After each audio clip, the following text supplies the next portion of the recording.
जालना जिल्हाधिकारी कार्यालयासमोर कौशल्या मधुकिशोर अकोलकर या उपोषणाला बसल्या आहेत।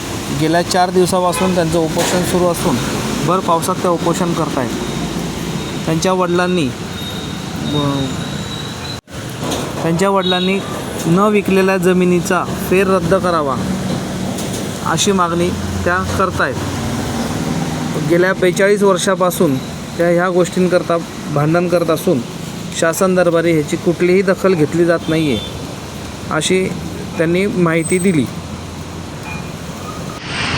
मी राहणार गुटखेडा, तालुका जाफराबाद, जिल्हा जालना येथील रहिवासी असून हे तलाठी भगवान विठोबा जमदडे यांना कोणतेही खरेदी खत आमची वडिलोपार्जित जमीन असून आम्ही कोणतीही लेखी सही किंवा खरेदी खत दिलेली नसताना बोगस खरेदी खत नंबर टाकून फेर घेतले आणि त्या फेरवरून आमची एकदम टोटल 11 एकर जमीन बळकवली।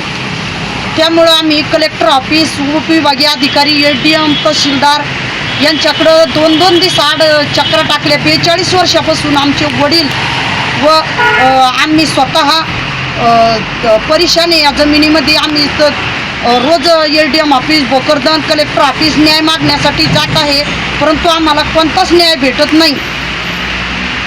याच्यामुळं